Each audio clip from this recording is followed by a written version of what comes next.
Hey, what's going on? Welcome back. It is episode 2 of my new Keeping It Grimy podcast. Thank you very much if you enjoyed the first episode with Flodan. What I thought we would do is try and vary it up a little bit. Obviously, Flodan is a legend and he is someone who was there at the very, very start and before.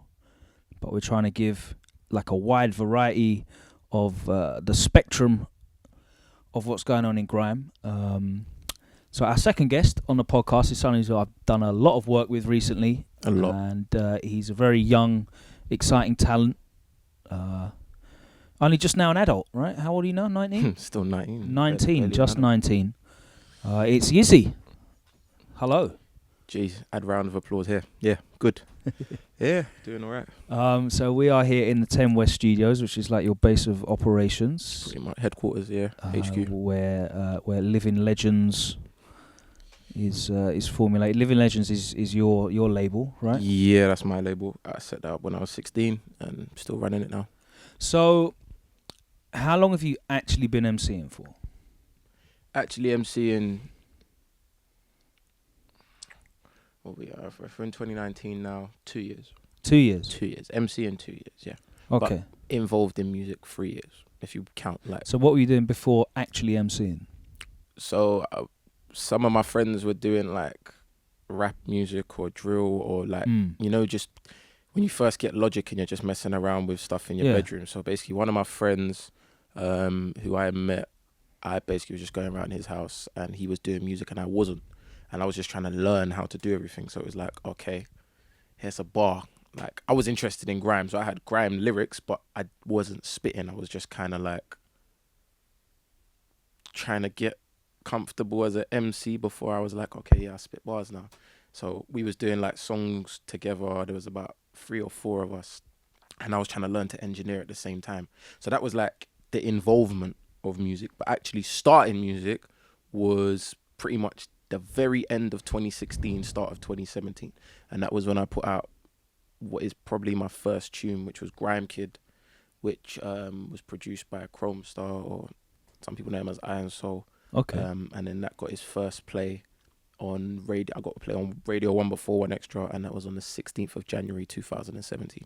All right. So that I basically started emceeing December 2016. So within a month of actually performing lyrics that you'd written, Yep, and recording. you got played on Radio 1. Yeah, that was pretty impressive. Yeah, that was. That's not normal. It's a very weird way. Yeah, that was Phil. Hang tight, Phil, man. He's been showing love from early. So Phil Taggart on, yeah, man. And again, that's not normal either, because he's from Northern Ireland, right? Phil Taggart. Yeah. He's not a grime DJ by any stretch of the imagination. So it's a weird one. Like, we'll get onto how. I'm very interested in how that record even got to him, because that was your, like you said, your first. That's what everyone legal knew radio play. Yeah. Before any Spyros or Mr. Jams or Cyans, it was Phil Taggart, which is a different way of going around things. Yeah. And so you hadn't really done anything until you went straight into recording a track and releasing it on your own label. There was no like messing around in the crew and like just turning up to radio sets and whatever you were doing. No, so there was no crew. I weren't really. No, I don't think I was doing sets 2016, or if I was, it was, like I said, in a very, very later half. But Grime Kid was recorded. I think Grime Kid was the first song I ever went studio and paid for. Other than that, everything else I was messing around with, just getting used to listening to my own vocals. That was recorded at a community youth club in Sydenham called TNG. So I didn't have money for studio or anything, so I had to go to the youth club, get there early, and then get my hour slot. Just to even hear my voice recorded. But no, there was never any crew when I first started out. Like I said, first time I had £20, I was like, cool, I'm going to studio, I'm going to record this. Recorded it, got it mixed. It's still not even released on like my label. It was put on SoundCloud and the video was on YouTube on my own channel, and it still sits there today. But it never actually got released because, I'm not gonna lie, I didn't ask or have any interaction with Chrome Star at all. So it was like when he heard that it got played on radio and that it was out, it was like, oh, you've used my rhythm, because there was like I said, I was no one at the time, so I didn't even have the ability to contact him. And this was, I think, just around the time I was getting my manager as well. So literally, it was just me pretty much. So I was like, I made a tune. I got it on my own YouTube. I got my people pushing it, and it just got played on Radio 1. I'm good. That's the start for me. This could be a career. Yeah. So what happened when Chromestar hit you up? Like, what are you doing with my tune? Yeah, it was basically let's. I think he messaged me something like, "Yo, bro, let's talk numbers. Hit me up," or something like that, or let's talk contracts or something. I'm assuming he meant like PRS, because these times I wasn't even registered for PRS. So I got played on Radio 1, but I wasn't registered, so I had to backdate it, of course. Yeah. But yeah, that was an interesting one. He hit me up on Twitter, I think, and it was like, but it wasn't even straight away. It was about like a month later. So he was inactive for a really long time, and then he suddenly popped up one day, and I was like, right, I got played time ago. So where did you hear the beat? Where did you find the beat from? Like just someone playing it on a set or something, or? I heard it on a Sir Spiral Grime show, and then it was one of those shows, luckily, where you've got these Grime encyclopedia guys that will give you a track list. In the comments of every instrumental that was played. Yeah, Dons in the comments on jobs. Going ham. So I went down and I was like, you know what, I like that. I could make a song to that. Like, not just it's on a set rhythm. I could make a song to that. And then I found what it was called. I tried to Google it, and it was on Google. I literally I ripped it off YouTube, downloaded it, and then when I started recording onto it, obviously it's an MP3, so the quality is all over the gaff really. But I got the engineer that was mixing it to try and tidy it up and make it sound that's not even an MP3. That's like triple compressed. That's been compressed onto YouTube and then ripped off of YouTube and compressed again into an MP3. And then still more compression with mastering on it as well. Yeah. And then it got played on Radio 1. Okay. So quality, that's proof that quality is like the concept is more important. Yeah, than the execution. Exactly. Yeah. It was mad. But now you get all your stuff done properly in a real recording studio with real stems, and everything is mixed and mastered properly. Indeed. And done. Come a long way. I find it very interesting because you have such a you have no experience basically of like working for nothing almost, because going for starting out with your first track, getting straight onto there's people that have been making music for 4 or 5 years that can't get plays, and it's not because they're rubbish. They just So how did your tune get to when you must have spoken to Phil Taggart after he played it? No. After he played it, you must have done. Oh, afterwards, How did he get the record? I believe so. I think he even said how he got it. He said someone sent it to him. I don't know who. It definitely wasn't me, and it wasn't my manager. But at the time, I remember I'd sent it out to loads of community radios like Represent Radio, West Side. I'd sent it out to every DJ that had an email in their bio, and somehow it found its way to him. Because he even said on his show, I don't usually play blah, blah, blah, but this track was so cold. This guy's up and coming from Lewisham. He was like, I can't remember who sent me the track, but someone sent me it, and I knew straight away to play it. And yeah, it was weird. I was literally sitting in my bed, and then my manager texted me and was like, you're getting played on Radio 1. I was like, what? How does that even work? So I've locked in for maybe like the last minute of the song, and I've been like, rah. I've run into the front room. I've been like, Mum, my song's getting played right now, Radio 1. Listen, my song's on radio. She was like, how did that even blah, blah? I'm so proud of you. It was mad. But yeah, it's not exactly the usual. It's not exactly the traditional routing for music, especially I think for grime guys, full stop. But having said that, I think the way I kind of came into the music scene and in the grime scene, also traditional, but in terms of like the release side and like the stuff away from doing sets and XYZ, it wasn't the route that most people took. Yeah, it's not the traditional. Yeah, like I was for the whole of 2017. You can ask anybody. I was at every single radio set, from Mode FM to Radar Radio to Represent to Rinse, everywhere. That's where people know me. Most of the people that know me now first heard my name in 2017. Yeah. Because I was literally every single opportunity, every radio station that I could get to, I was there. Every single one. And that's how I kind of honed my ability as an MC, because like I said, I was doing sets with about 20 other youngers from everywhere that all wanted to get that reload and wanted to show they were the best. Like 2017 is where people knew me for doing sets and whatnot. But my whole route into the game wasn't the traditional one. Well, it kind of just shows the importance of going out there and finding contact details and just being as active as possible as you can yourself to make sure that your music is hitting as many, it probably has bounced through community radios and that's how it's found its way to Phil for Radio 1. I think Samurai Sounds is the people that sent it to me. Yeah, that's good couple years ago now. Yeah, that was when I first linked up with my manager. It was Samurai Sound. Yeah, so mad. My first play after Phil was actually you. Yeah. Okay. It was wicked. Yeah, no. I remember. I've still got videos on my phone. I've still got videos. I saw your thing on SoundCloud. Yeah, it was on SoundCloud that I saw your stuff first of all. Yeah, SoundCloud helped a lot of man out back in the days, man. Yeah, now it's non-existent almost. It's just hard, especially for a UK demographic. Americans, a bit different. Yeah, I mean, finding new music on SoundCloud is just a bit long because it's just there's not easy. It's not like aggregated or it's just all over the place. So yes, I know for a lot of other people, especially like in the electronic world, like a lot of them go and find producers and tracks on SoundCloud. But they did put mixes up as well. I know that helps a lot. I've definitely I definitely go more on kind of the activity that I see on social media in terms of the people talking about tracks. Like I like to go by word of mouth. Definitely. And actually, two people mentioned you to me. Discarda mentioned you to me, and my old booking agent Merks mentioned you to me as well.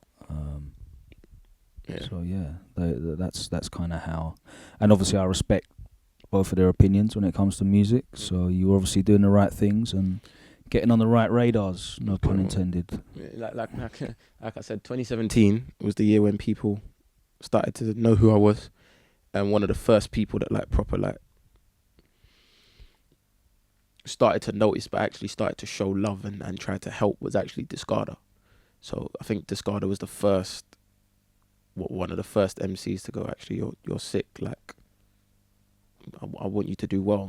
I want to try to help you out. Blah, blah, blah. Like, for example, if it wasn't for Discarda, I wouldn't have met Terror Danger, and then I wouldn't have met DOK, Trends, P-Jam, none of them, and then I probably wouldn't have had half of my first EP, because a lot of that came from meeting Terror and DOK and then Treble and other people. Same way, Discarda was the person that introduced me to, I think to some extent he introduced me to Risky Roads as well, which is how me and Risky became so good. And then obviously me and Risky, we done like the Mr. Cray video. Yeah, the video for that was wicked. Yeah, so and then Discarda put me onto my current engineer as well, that I've been with ever since then. Like, yeah, he showed and took me to some shows. He proper showed love. Like, it's a weird one because no one really reached out like that, and he did. But it's weird. It's like over time we haven't spoken as much, but every time we see each other, it's still love. And I think that's just because I know he's working non-stop. He's got 5 albums worth of tunes. This guy doesn't stop working, and vice versa. Everyone that knows me, including Lee, obviously knows. You guys have never done a track together either, have you? No, we have. We've got tracks there. Okay. They're not out at the moment, but I recorded a verse for him about 2 years ago, probably. Oh, okay. Yeah, but not anything as of recent. But he got my number. I got his number. It happens. Like, obviously, people just busy all the time. But Discarda, one of the first people to show me love. Yeah, you mentioned the production lineup on your first EP, and again, that's another thing that I spoke to you about your first project, and then you came back and you're like, I got beats from XYZ, and I was like, there's a lot of beats that didn't make it as well. It's like, okay, that's a strong lineup. Yeah. Like, you had a Maniac tune on there. They said Terror, Swifter on there. DOK's on there a couple of times. Treble Clef. Treble. Like, these are legends. Louis White. Yeah, it was actual legends in the game. Like Louis White as well is someone that you don't even really hear that much anymore. Louis is a G. So the way I met Louis was I met Louis through Radar Radio because Louis was the engineer at the time. Whether he was contracted, I don't know, but he was the engineer, and I didn't even know who he was. So I was doing stuff with Radar for a bit, and he was the engineer. And it's really weird. One day I went home and I saw SBTV producers' houses and I saw his face and it said Louis White. And then I was like, hold on, is that Raw's Devlin gets Louis White? Like, and then I clicked on it and I've seen him and I've messaged him straight away. I'm going, oh my God, I didn't know it was you. You're Louis White. He was like, oh, don't worry about it, bro. Red hair, it's cool. I was like, bro, listen, we need to link up on something. If you've got anything, he was like, listen, I'll send you a pack through. He sent me the rhythm for the one that made it on the EP called Let That Go. Yeah. He sent me about 2 other rhythms as well. And then with the permission of Devlin, he also sent me the original WAV for 1989, which I've still yet to vocal to this day. Basically, me and him was working on a remake of 1989, which is obviously the Devlin tune. But I said to him, obviously, how much like I looked up to Devlin from young, and 1989 was one of my favourite tunes. And he was like, you know what? If Dev says it's all right, I'll dig the tune out for you and we'll do something new with it. So that's still on the cards at the moment. But that's how I met Louis. Yeah, that's so that you know, having known you a while now, I've seen how much influence that the movement had on you as a, not even as an artist, just as like as a listener, as a kid growing up. Yeah. So do you want to talk about that a little bit? Like, how did you discover them? I discovered them because you're in a household. Yeah. You got a bunch of big brothers, right? Loads of brothers. Yeah. Yeah. Where are you in the? I'm in the the rankings. Youngest. I'm the youngest. Are you the youngest in the whole family? Yep. All my brothers, all my baby sisters. is. Yep. Okay, so you've definitely got music beating in the yard from every different room. Yep. It was a lot of musical influence from young, but it's funny because through one of my brothers is how I got to know Wretch's music. But other than that, I didn't get to know Merks or Unique or Lights or any of Gets or anyone else until it was like I started looking for it. But I knew Wretch. So this was like, I think the first piece of something I heard from Wretch was a couple of freestyles. And then I heard Retrospective, which obviously had 2 of my favourite tunes to date ever on there, which was Chinese Whispers with Chip and Scorcher, and it also had In the Ghetto with Badness. Yes, yeah. 2 of my favourite tunes ever, still to date, still listen to it. So that's when I kind of discovered Wretch. And then when I started growing up and getting on. How old were you then? 8, 7, 8, 9. Yeah, really young. 7, 8, 9, something like that. But so you're not even in. I was in primary school. Yeah, nah. That Retrospective might actually be the first physical album that I bought as well, possibly. It's one of them, but I think that might actually be the first piece of something I bought was Wretch. And then, like I said, when I started looking for other kind of grime stuff, that's when I got onto F Radio. And then obviously the first thing you go into, like the old sets or whatnot, you see Devlin talking about the movement of number 1, so fuck top 2, and the movement this, and me and Gets blah blah blah blah blah, and then okay, so you got Devlin and Gets, okay, so they're together, okay, but Devlin's also with, Gets is also with Scorcher, and then that's with Wretch, and then Merkston's a part of it, right? So basically all of the favorite MCs that I watched, they're all in the same crew. So rap, okay, I love that crew now because that's my team. Yeah, it's like an ultimate 5-a-side team in terms of like the grime world. It's mad. So NBA All-Star team. Yeah, and then I started looking at them individually, which is obviously how I came to know 80% of Gets' tunes inside and out, 90% of Devlin's. I know a lot of Merks and stuff. Scorcher, ridiculous. Scorcher, I know almost every single one of his tunes, like his old stuff to his new stuff. from back when he was doing tunes with Wizzy Wow and all that. Like old, I know all of that. And Do you own Simply the Best Volume 1? I don't own it. Okay. I've heard all of it, but I don't physically own I can it. give you a copy of that. So I put that out. Did you? Yeah. Mad. Put that out. I've got that. I've got one of them in my yard somewhere. Crazy. Yeah. The physical side of stuff has gone real different, but I'd love to have copies of all of that. Like, yeah. Tales from Crypt, I'd love to have a copy of that. I've got one of those as well. That is mad. Uncle Colin might be able to line you up one of those. Estate, the cats go for that. Yeah, it's mad. I still, God, I can't tell how many times I've listened to that.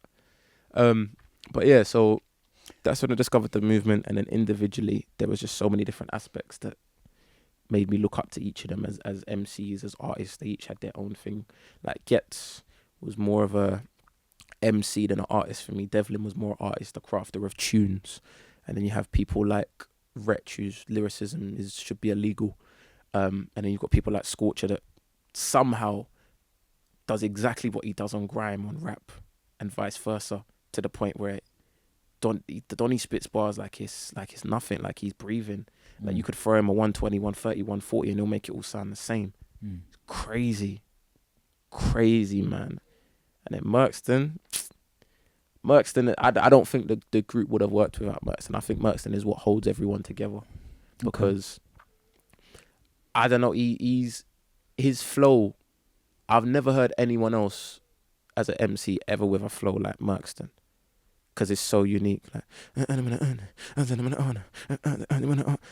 never heard anyone skipping the way he does, and I feel like, I don't know, it's hard to put it into words, but just from like watching the old Risky Roads DVDs and just how they all act on sets, I feel like Merkston was the one that held them together. Because like when I did the interview with Devlin said he was part of the movement, but he was never really part of the movement. So other than that, then you've got Getz, you've got Lights, you've got Devlin, Scorch, and Merkston. So you got these five, and then obviously I think Lights stopped at some point or something, and then for the most part it was just Getz, Devlin, Scorcher, and Merks. And obviously Scorcher was in and out of jail, so Merks, Getz, Merkston and Getz, and then Scorcher, and then obviously Scorcher was in and out, Getz went in and out. I feel like Merkston was what held a lot of people together, in my opinion. Merkston wasn't around for a while as well at the start of the movement. But I think that kind of spurred them on even more. Like obviously they made the tune way back when as well. I don't know, man. Merkston is like the glue of the movement for me. Okay. That's how I kind of looked at it. I find it very interesting talking to people that have like perspectives looking in as well, because obviously I have always experienced it inside and been in and around it, and that era like 05, 06, which is now 14 years ago. Mad. It doesn't feel that long ago, I'm not gonna lie, but yes, ancient history, bruv. Indeed. So you're from Lewisham. You lived in Lewisham your whole life? Yeah, Lewisham, South East London, Brockley. Yeah. Okay. So Lewisham has a very strong history in grime as well.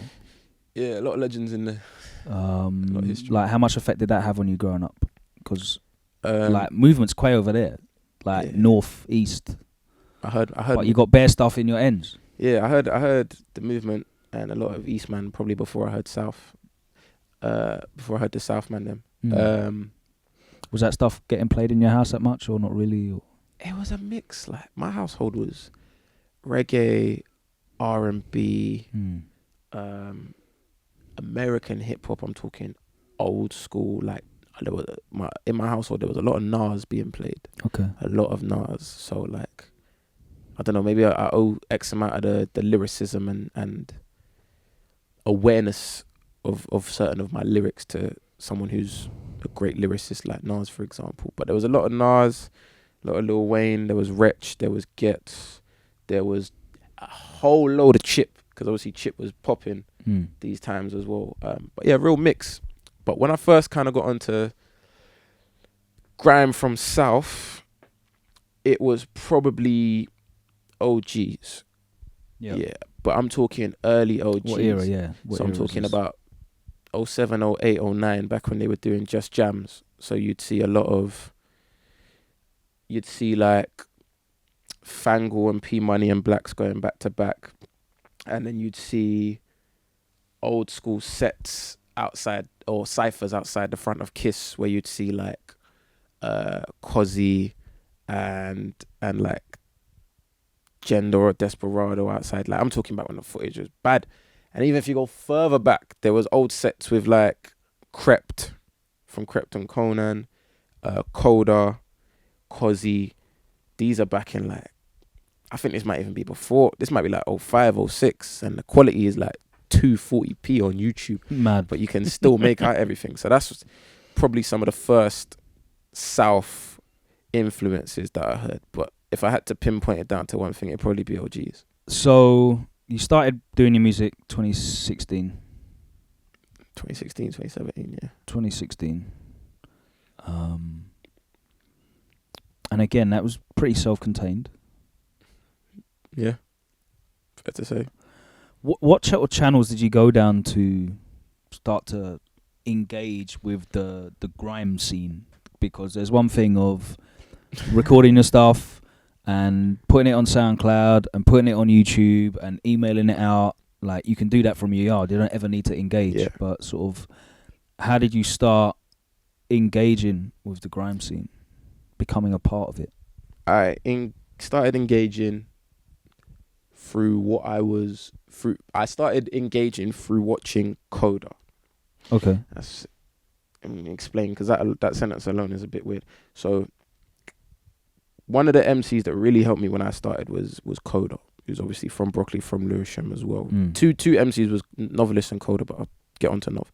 And one of the early things Coda taught me was get to know and network with as many people in the grime scene as you can, because it's a big old scene. And from when... So how did you know Coda in the first place? Oh, so Coda used to kick ball with my brother. I grew up calling his mum auntie my whole life. So it's like a family friend. thing. Yeah. Okay. But one of the things he said was get to know as many people. Not even get to know them, but let them get to know you, as many people as you can. So I was going to bare sets, but when I was going and I was spitting bars, if I saw someone that I knew from like a Rinse FM show, so if it was, I don't know, it could have been... But how are you getting yourself on these sets? Because it's not just to turn up and... So some of them was like... Like, most people don't even know where the studios are. And that, yeah, so. Some of them was people would put it on Twitter and I would like hit them up, or I'd like drop underneath, can I roll? And sometimes people would DM me, sometimes they wouldn't. Sometimes I was going with Coda. Okay. At the time, so you're actively putting yourself out there and trying to... Basically, yeah. But when I'm getting to form connections. Yeah. When I'm getting to these places, I'm not just going wagwan to people or whatnot. And I'm not just going and spitting my bars. I'm going, wagwan, what are you saying? I'm Yizzy. Yeah, I'm from Lewisham. I spit bars. What are you saying? Oh, yeah, nice. I'm Yizzy. I'm from Lewisham. Yeah, I'm 16. I'm 17. I'm doing my thing. Everyone, I wanted them to know that not just that young G's cold. I wanted you to know that young G walked in the room, and rather than screw face like these other men or just said wagwan and kept it moving, this young G came over to me and said, I am Yizzy. This is where I'm from. Nice to meet you. Or, fam, I used to watch you on sets, or I've been... This cat came in the room, said he knew me, said he rated me, told me who he was, and where he was from. Now, how many people do that in this day and age, really? People see that as like, that's a weird thing. Or like, I don't know, it's breading, like, or like fanboyish or whatever. And I am a fan. That's the thing, I'm a fan. You can ask, listen, if you've got a show, we'll get onto that. I'm at the front of every fucking show that I've been to, grime, to watch. I'm a supporter, I am a fan. So if I want to walk up to someone and go, listen, I'm a fan, I've been watching your stuff for a while, nice to meet you, I'm Yizzy, I'm going to do that. I still do that to this day. I don't give a fuck what people think about me, because you know what? That's got me where I am. Yeah. You get me? By having respect and also embracing my passion. Yeah, being open. Yeah, that's really important, man. You need to be open with your... how else are people going to know you? Your enjoyment. Yeah, of course. And I wanted people to know who I was, because I wanted to know that some of the favorite MCs that I looked up to or was watching at the time knew who I was. And they also thought, rather than just this young G sick, what's his name? Yizzy. Yeah, that Yizzy's cold. And that's how most people came to know about me, because it was not just I was that young G anymore that was spitting bars and cold. They knew who I was as well. and they knew where I was from. So they knew, okay, so you're around Nov, or you're around P or Blacks, or you're around Coda, or you're around anyone from the Square of Faults, and then blah blah. People started to know and associate me more. So it was like I started to kind of pave my own lane a bit more, because people started to know who I was. So yeah, it's mad. But yeah, I was open. Yeah, I wasn't. What's the point in me? Like, I watch half of these people on YouTube, whether it's a Spiral rinse set or something else, and these MCs are sick. And you think I care about losing face or breading by going up and telling a sick MC that you're sick? How do you deal with that as a young talent and creative yourself? Yeah. When people maybe do take that the wrong way. Does it put you off doing it next time, or what does it make you feel a way about that person? What, the opinion of someone else by me showing love to another MC? No, like that. Yeah.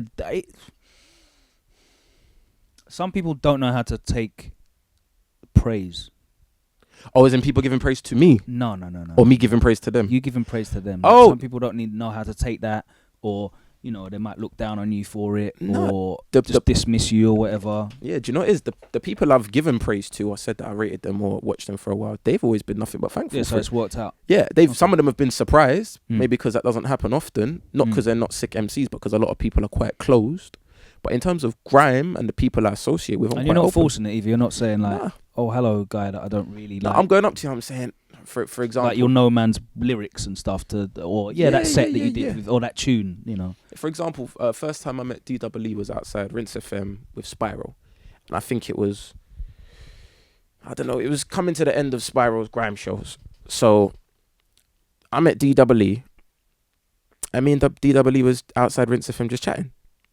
But it was an interesting conversation, because I was like, obviously I know you're D double, but I didn't want to make myself look silly or whatnot. But at the same time, I was like, you know what, you're D double in. And that's what I'm Yizzy. I'm not gonna lie, I've been watching your stuff from quite young, innit, from back when you was blah blah blah, and this. He's like, oh yeah, no, still, yeah, no, I appreciate that. I was like, no, you've been putting in work for a while, and rare tear. So what are you doing now? What you got coming up next? You good? I think he didn't really know what to say, because he was like, right, this kid's. He's asking me what I got next. Like, what can he come to, or what has he got to look forward to? I think that's, as a non-music just fan, that happens probably quite a lot. But as a upcoming artist to another artist, him asking you, I really want to look out for what you've got next. What can I look forward to? Blah blah. That's weird. And in the Grime world, that's very weird, because it's not the norm. Having said that, I don't want to be normal. Fuck normal. Normal's boring. I'm here to talk to people and get to know them and build songs and my own stuff. And I'm a fan. You think all the years I've been watching DWEs and footsies and criminals and chips on set, that when I see them, I ain't going to ask them about, you see back in 010 when you said that bar on the set and my man looked at you, what was really going on there? Or I want to know. Yeah. I want to know. So I will interact with anyone. And the only time I've ever... So the people that I've given praise to have never reacted badly. But I've also seen, so say I've given praise to you like Logan, blah, blah, blah. There might be someone over in the corner that's going, what's that kid doing, man? What's he doing? Why is he doing that? And my response to that is, I don't give a fuck what you think. I don't give a fuck what anyone thinks. I am here for me. I'm not here for you. I'm here to live my life. I don't care for the opinions of others 90% of the time. Okay. If you're there on a mutual respect thing, or you respect me, I respect you, you show me love, I show you love, I love that. But if you're here to bring your negative comments and your negative opinions and values, it's going to go through one ear and out the other, because I literally couldn't give a fuck. So that's how it works. Are things going well for you? Happy? Yeah, I'm happy. I'm always striving for better, to do more. Cementing your place. Yep. Amongst the names. Yep. Like as a young artist coming through, like what do you think are the biggest difficulties that you've noticed? Because obviously you're experiencing it. Yep. It's all new for you. All of it is new. Me, nothing's new for me. Three things. People know how to be an MC, but they don't, as a young up and coming, people know how to be an MC, but they don't know the first thing about being an artist. Okay. Which is evident from when they try and put just random radio bars onto a tune and think it will have the same effect as someone that sat down and crafted a song. There's a difference between putting your radio bars on a beat and crafting a song with a producer.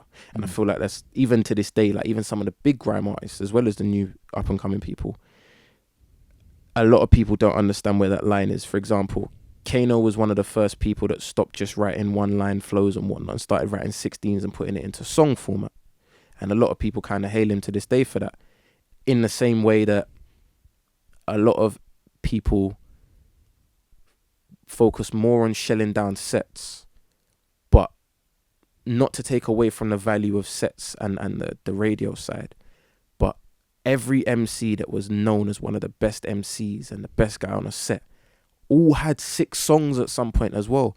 But it wasn't just their radio lyrics that were on those songs. They were crafting songs, like proper full-length songs that you could sit down and know their whole background. Not just, I'm going to do this, and I'm going to do that. When I see you, I'm going to do this. These were people telling you about their life stories on songs and wanted you to know where they were coming from and their background, which is important because then it shows people you as an artist, not just the persona or personality or what you're saying in your lyrics, which is only about 50% of what people can see who you are. So I think there's the line between being an MC and an artist when you're starting out. I think practice, a lot of people don't even know how to hold the mic properly, in terms of they don't know how to project their voice. These MCs. They don't know about clarity. Engineer's nightmare. Oh, God. They don't know about clarity. They don't know about vocal projection. They don't know about when to take the breath within their lyrics because they think they know their lyrics, but they're taking breaths in the wrong place, which is making them have to go and miss the last word of the bar to catch the breath to start the next bar. Like there's so many technical aspects of it, which is some of the greatest MCs like your Getzes or your P Moneys or your Skeptors. Clarity, ridiculous. Projection, ridiculous. Most of them rarely flop a bar as well because they know their lyrics inside and out, from the breath patterns to when to push and be a bit more louder, when to sit back and kind of be subtle, a bit more subtle with the lyric. These are people that know them inside and out. And as a new MC, no one's going to tell you that, because either they don't want to tell you because it's like then too many people know about vocal projection and blah, blah, blah. Or there is no, you can't, there's no forum in grime that's going to teach you about how to perform or how to project your voice or be a better MC. That's experience, man. You got to go and earn your stripes and your scars. Like, you've got to go on the set with 20 man and come out of there feeling like you were the shittest one in there, because then that's going to make you go home in front of the mirror and actually watch your mouth while you're projecting your words to make sure that every syllable is clearly heard. That's what's going to push you. And as an upcoming new MC, you've got to be the best of the upcoming new MCs. And you can only get that by being different or by kind of doing the simple thing really well. Like, it sounds like it's complicated to project your voice, but it's not. You just have to put time into it. Same as being an MC and as being an artist. Put times into crafting your song. How did you learn these things? I learned these things. Like holding the mic, breathing, all that sort of. How do you learn that? Most of it was trial and error. And the other part was I tried to look for people that were already in the scene that was a lot older. So like close to home, I had Coda. So Coda for me is still to this day one of the best performers I've ever seen in my life, if not the. This guy is ridiculous when it comes to performing on stage and on a set. He makes it look so easy, and as a stage, and actually performing on a stage is incredible. So I studied Coda, and Coda was teaching me like little things, like when you're on stage, don't stand in one place. People come to get their money's worth. Why are you standing in one place like a statue? You look nervous. You're meant to enjoy this, no? The stage is a canvas. Your shoes have got paint on it. Go and paint that blank canvas everywhere, all around the stage. I like that one a lot, actually. And then, I don't know.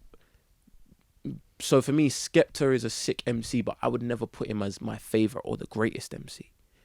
But we can all say that he was the greatest MC with clarity from back in the day. When the mics was all fuzzy and rare tear on the radio from the old sets, you could hear every word Skepta said. A lot of other man was distorted or muffled. You heard every single word Skepta said. And that is why Skepta is such a good MC, because clarity has always been a box I've always ticked. So even if he might not be the best lyrically, compared to someone like a Gets, for example. But clarity-wise, you can't test Skepta. You can't. And then it kind of, you see the influence he's had on people like Nov, for example. Nov, who a lot of kind of his style and whatnot has been from watching Skepta.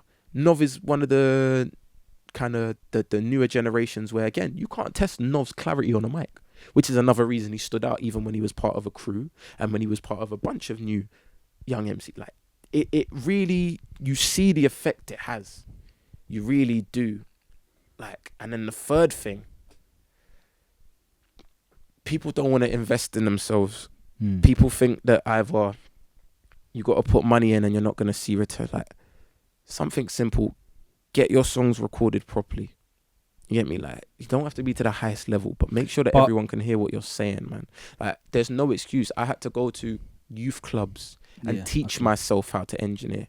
I didn't teach it by watching someone. I taught myself by going on YouTube. YouTube is free. Yeah. Go on YouTube. There's thousands. The internet and the generation we live in, you can learn how to speak 27 languages, how to set up a computer, how to become an electrician. You can, so many things. I fixed my boiler the other day thanks to a YouTube tutorial. There you go. No cold showers for me. There you go. It's a lot of it, even though they're three separate points, a lot of it is down to time and work ethic. Are you willing to put the time in? And I don't just mean what's needed. I mean the above and beyond. Extra, Yeah, the ridiculous amounts of time. And are you willing to have that passionate work ethic that's going to separate you from most people, because you just never stop. You're relentless. You're always trying to do better. When people think you're done, you've already got something else ready. Like, the work ethic is why people like Jay-Z and Kanye West are where they are today, because these are people that have grafted from nothing and never let their work ethic slip. Yeah, I think you need to be obsessive. You do, man. Especially if it's something creative that you want to do. You need to be obsessive to be successful. I spoke to someone the other day and they finally put into words how I felt about music. And they said, you couldn't pay me to stop working or stop doing music. And that's the same thing for me. Like, you couldn't pay me to stop doing music. I don't know what else I would literally give my life to. You could not pay me to stop doing music. You couldn't. I don't know what I would do. Music is like breathing for me now. I don't leave my house without headphones. I have to be surrounded by music 24/7. It's almost like a condition. I have to physically be surrounded by music 24/7, to the point where I have probably become obsessive with it. I try to take holidays and I'm still doing music.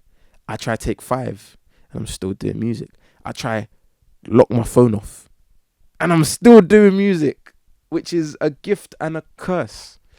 But at the same time, that kind of similarity of the obsession and the work ethic is what made a lot of major artists, timeless artists, get to where they are.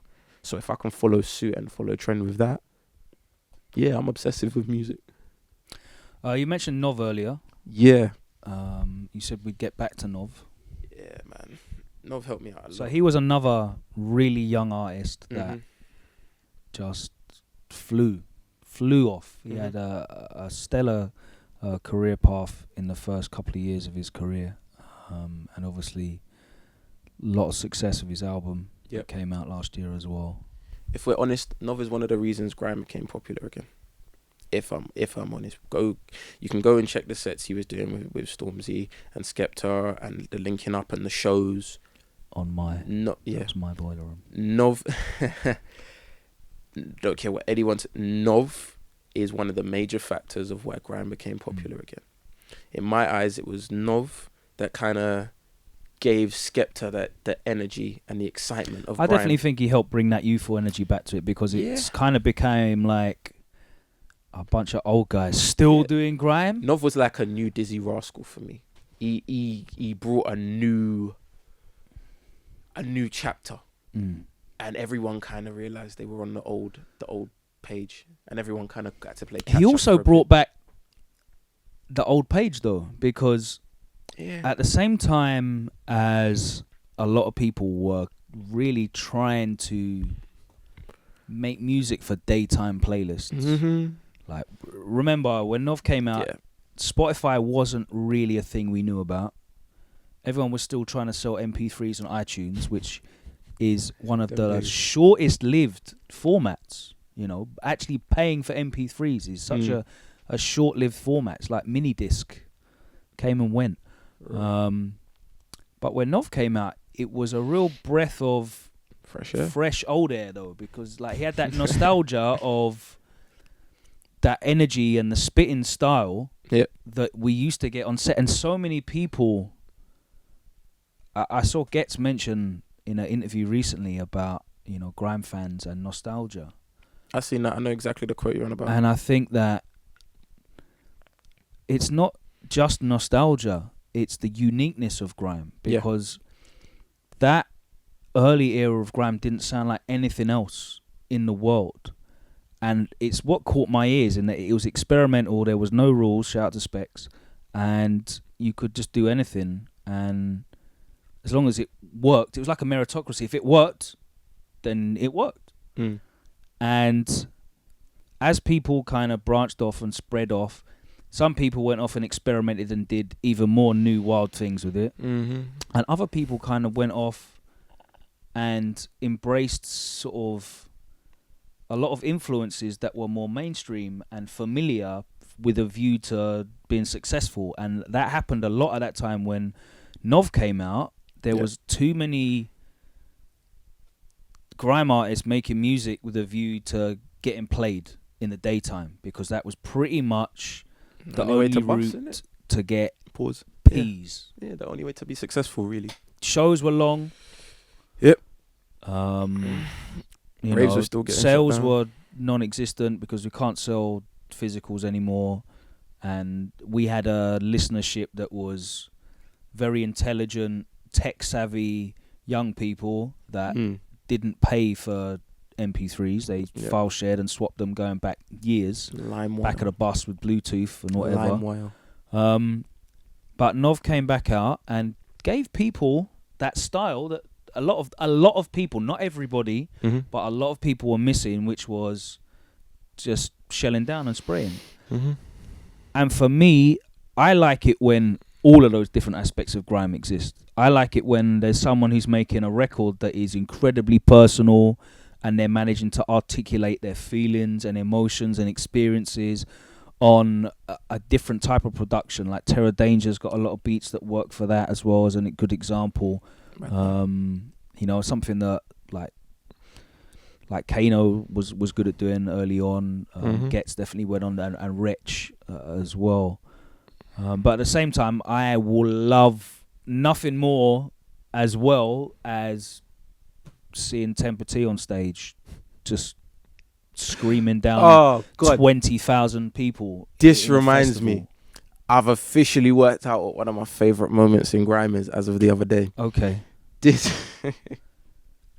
is funny because I watched it and I just couldn't stop laughing. I believe it was on a Westwood set.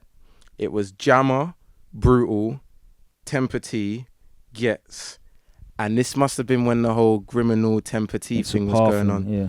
And Temper T must have said, I think, one of the bars for Criminal. He didn't say his name, but he said one of the like indirect bars in like the first 2 minutes. And you can see Getz is getting a bit agitated, like he wants to say something. And then I think Jammer's spat. And then Grits has spat. And then eventually he's come back around to Getz. Getz has spat his 32s or whatever. And then he's gone, it's a lot. Swear you borrowed that one from Josh. And all you see is Temp's face. He goes, yeah? Cool. Parring. Guys, it's hilarious. His face, it's like you've seen a ghost. He hears him go, it's a lot. He doesn't even finish the second line. He goes, it's a lot. Yeah? Temp's face is mad. And you can tell Getz just don't give a fuck. He's like, it's a lot. You remember that one from Josh? Oh. That is one of the best moments because it's just so funny. And everyone in the room, like I think Jammer was getting a drink. Temps was just chilling. I think Brutal was at everyone stopped and turned just to look at Getz. Yeah. Because it was a proper moment and it was hilarious. It's hilarious. That's one of my favourite moments in Grime. Favourite moments. Easy. And that's a really great example of all of that stuff coexisting at the same time. You know, all those different styles. And yeah, I feel like when you have all of those different styles and people are catering to all of that spectrum, like Grime's really strong. Oh yeah, 100%. When you have like real technical stuff where people are really pushing the boundaries of lyricism and what you can do at 140 double time, because that's hard. Like, you know, I'm not an MC or a lyricist. I've never written lyrics, but I know that being able to get out what you want to say at double time 140 and not have to compromise what you want to say so it fits, that is like the peak of lyricism. Being able to say exactly what you want. They're the people that, like you said, they're spitting and it sounds like they're breathing. It sounds like they're talking on the mic, but it happens to fit, and the flow's sick, and that it's full of metaphors, and the wordplay's there, you know. But at the same time, I also need them sing-alongs that I can play in a rave as well. Yeah, yeah. And we've got all of that. It's all good. And I feel like at the time when Nov came out, one of the reasons why he stood out so much is so many. Who's this kid that's coming out and spitting like he's on pirate radio in 03? Like, I'll make him on Climax. This man on where? What? He said he's gonna make him on bare Climax. Sing-alongs, bare cheeky stuff. Mad. Like full of energy and vibes. And yeah.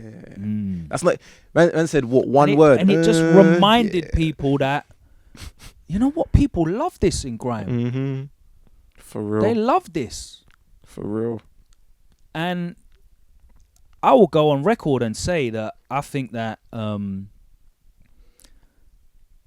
those kind of styles of tunes and lyrics reinvigorate so many people's careers. Yeah. Skepta, that's not me, shut down. Very straightforward. Bars, big club tunes. Yeah.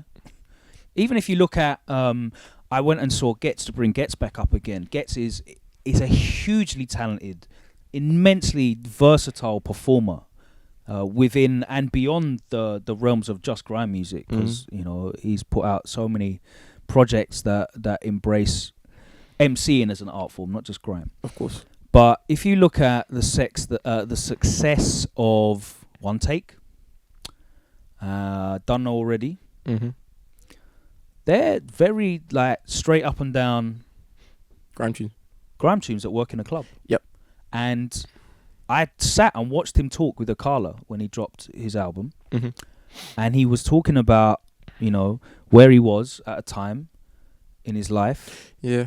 And he was talking about how, you know, he was talking about his spirituality and his relationship with God. Yeah, I did. But one of the things that struck me was things turned around for him when he went in the studio with Rudes and started making a couple of tracks like that. Yeah, it's like he gave himself back to grime 100%. Stormzy, Know Me From, I mean, even Not That Deep's a sing-along tune, not gonna lie. Not That Deep is a sing-along tune. Then Know Me From's definitely a sing-along tune, and then Shut Up is just mad crazy catchy as well. Do you know why Not That Deep was such a great tune? Because it was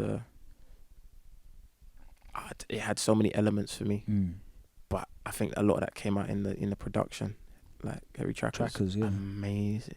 Some of Heavy Trackers' early stuff was like, it's grime, but it sounds like. I always love when I hear a producer that makes something and I go, yeah, no one else was gonna make that. Yeah, I love that in MCs. No one else was gonna say that.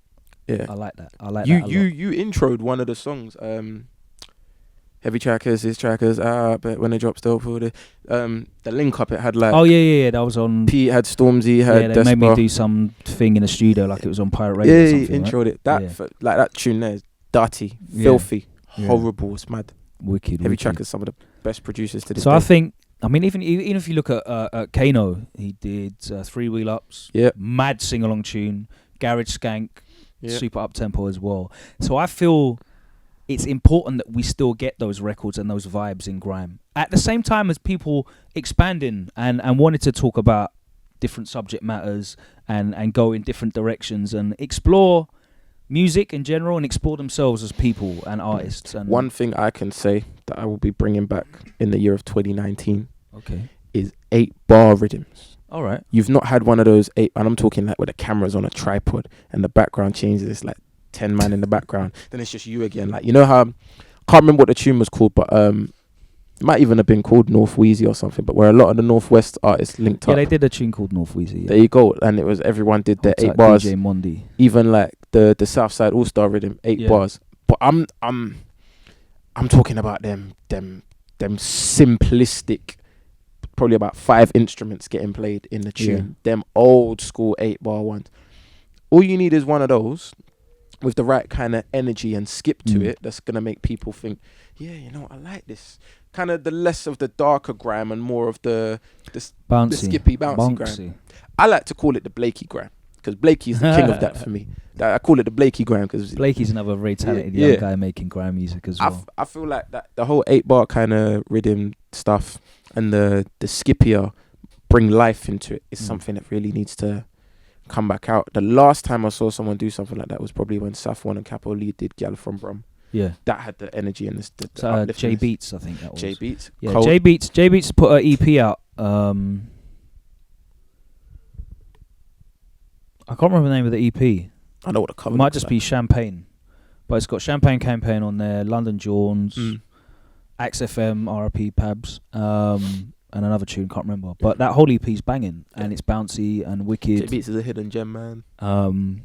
So yeah, definitely a good producer. Yeah, man. Bring back 8-bar rhythms. We need that. Yeah, we need a bit of everything. Yeah, I've seen a lot of discussion about people. You know, grime's stuck in the past. You know, it's not evolving. It's not changing. Like the fans just want to hear this and that.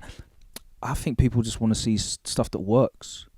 I think people respect success. And if someone made an 8-bar tune and it rang off tomorrow, everyone would be like, yeah, man, grime's back again. I always loved it. Do you know what it is? No one's saying, oh, yeah, but everyone was doing that back on Channel U, bruv. This idea ain't new. No, I think people just like hearing stuff that works.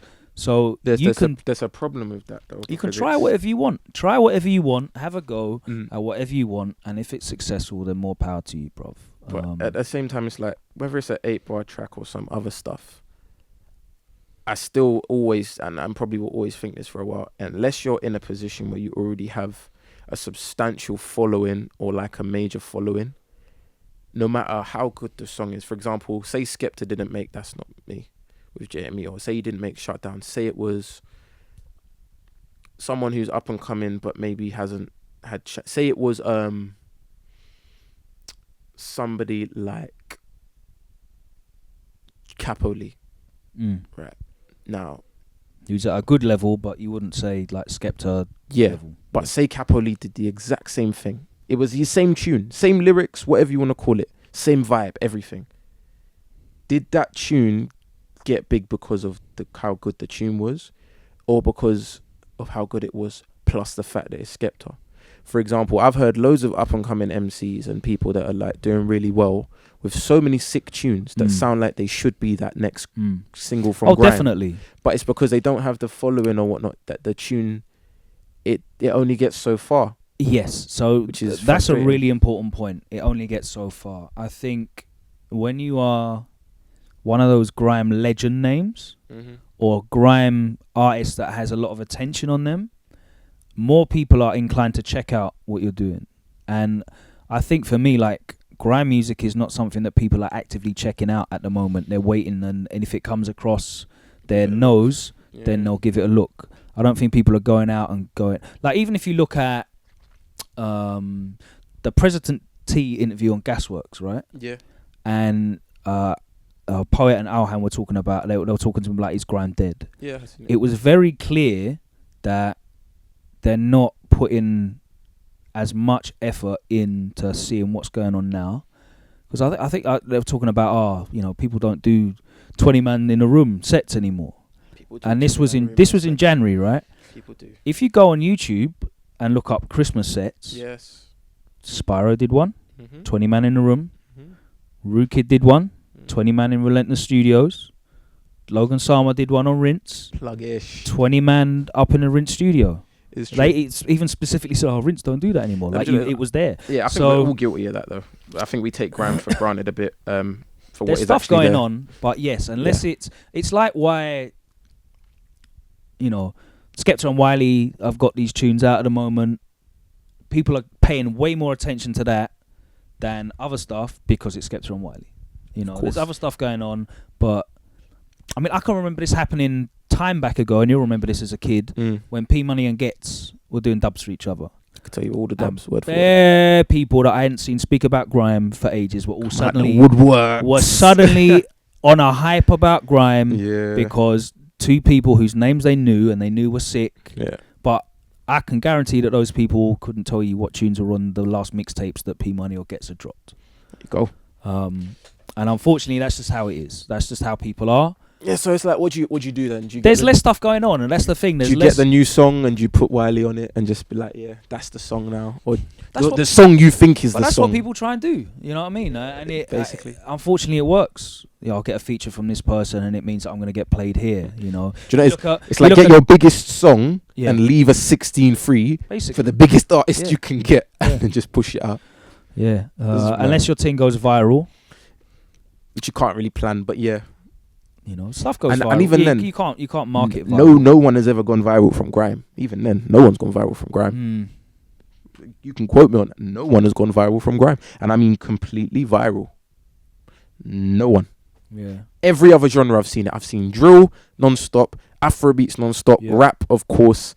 I've even seen like rock music and weird jazz. I've never seen grime music go viral, which is very weird. I've seen old school garage tunes come back and people are like, oh, this tune, but this tune was like 10 years ago. Yeah. And that's gone viral, but no grime guys have gone viral. That's weird, innit? That's a very weird setup. No grime guys. Why is that? I can't explain it. Is it just because grime's like on a downturn at the moment and other things are like more prominent, so they're going to get more exposure and are more likely to go viral? A lot of the things that you think, like a lot of the artists that you think could go viral in grime, have been around for a long time. Yeah. So they're not as fresh and new. Maybe people are not going to pick up on it. Do you know what, if I'm honest, I think it takes something. I don't know what that energy is that makes things go viral. I think weird. Something controversial. But good controversial, not bad. Good. So it could be like 3 seconds. Might get something viral coming from Lord of the Mics. You can hope. Maybe. You'd like to think so. Yeah. I don't know. I've not seen any of the clashes or anything. I don't know what's happening, but yeah. You'd like to think so. You get me? Like, listen, Jammer should have gone viral the other day when he said something about Rastafari's next top model. Jammer should have gone viral, man. Jammer should have gone viral. Jammer should be viral. That's why I put that clip up of Jammer doing that reload on my set. Yeah. I thought, that will, like, people will see that and laugh. Now, for those who don't know, Jammer's not the tallest guy in the world. But Jammer went Mr. Fantastic to reach that Dex. Because he went for the right one, realised it was a left, and then he did a madness to get to that. Go Gadget Arms. Yeah, it's crazy. I think in terms of going viral as a whole, but I think in grime, it will take something controversial in a good way. For example, I don't know, if you had, this is maybe a bad example, but if you had Wiley popping up on a tune with, say, 3-4 other man, and the first bar he says is, suck your mum. I'm just joking, I ain't on that. First of all, in the 2 seconds you have, because most people flick through their timeline so quickly, in the first 2 seconds you've heard Wiley say, suck your mum. So immediately you're going to think, why is he saying that? What context is that in? So you're going to stick around for another 3-4 seconds. That's all it is. It's just capturing people's attention for longer than 5-10 seconds, which obviously doesn't happen most of the day. So it's like, I don't know, make sure that the first clip or whatever you put up in that first 5-10 seconds is. That's an art, knowing what clips to put up out of something. It's definitely an art. Show it. Do you know what it is? Show it to the most random person that couldn't be further away from what you do. Show it to like your auntie, I don't know, your auntie Sharon or something, or your auntie Pauline, and see what she says, and then you'll know. Because literally, that's a random person. 3-4 seconds in, they should have some kind of reaction, good, bad, whatever. Some kind of reaction. If there's no reaction or it's not enough, try again. There should be a major reaction within that first 3-4-5 seconds, and then halfway to being viral. It's a science, but it's not science. It's also gambling as well. By the time this goes out, you will have recorded your Lord of the Mics clash. Yeah. Oh, he's giving it inside ones, but yeah. I will have recorded my Lord of the Mics clash, and who are you clashing? I am clashing somebody called Mike, of course. Okay, he's a good, talented young artist as well. He's from West London, right? I think so. Yeah. Yeah. How you feeling going into that Fine. confrontation? Fine. You had a back and forth the other day. I saw some video clips of that. Yeah. People know me. I'm not really one to talk. I just kind of let my bars do the talking. Did that give you an insight into how you think the clash is going to go? Yeah, he gave away his game plan, man. He did. Yeah. Part of the reason why you don't talk is because you never realize what you might be giving away or what you might be unintentionally walking into. And like the amount of bars he's already spat on radio for me, and it's just told me everything I need to know. Okay. Which is good because you know what to prepare for, and it's bad because it's meant to be fun, man. I'm meant to be on my toes. I'm meant to not know what you're gonna say or do, and you've given away probably like 60% of the game plan. Are you in a position as a MC where like you're pretty certain what everyone's gonna say? In terms of the clash? Yeah. Hell yeah. Come on. I know everything he's going to say. Yeah. I know everything. Because when I was writing my bars, I also wrote it from the perspective of, right, if I was clashing me, what would I say? Okay. And I went in depth. I'm thinking, cool, what's publicly known? What's not publicly known? Yeah. Like, I went, I'm tactician, war master general. Okay. Like, literally. So I know everything he's going to say. Have you clashed before? Yes, I've clashed before. Not in terms of preparation clash. Like say, you've got a month to write your lyrics and whatnot. Yeah. But I've clashed and rallied on radio. I clashed him before. Yeah? I clashed him before. But not with pre-writtens though? No, this was random bars. This was outside Mode FM. So right. I think, so part of the reason he keeps sending for me and he really wants to clash me is because he already clashed once and he lost. Okay. And that was when I was younger. He was younger. So, and it weren't really a serious. How old is he? About same? No. This dog's like 23, 24. Oh, okay. Right. Yeah, I thought he was my age, but he's not. Okay. It's mad. Yeah, so he's Don's older than Nov, I think, or same age as Nov. It's crazy. But no, so yeah, we already clashed once. The general consensus of that was that I won, even though we didn't have pre-writtens, was that he had lost that clash. And then ever since then, he's just been saying my name. Okay. Not that I care, but it's just like, why are you doing that? Go work. Go write some bars, put some work in. So I was like, I weren't going to do Lord of the Mats because I wanted to clash PK. Yeah. But PK keeps running away from me. So I'll catch him eventually at a set or a rave.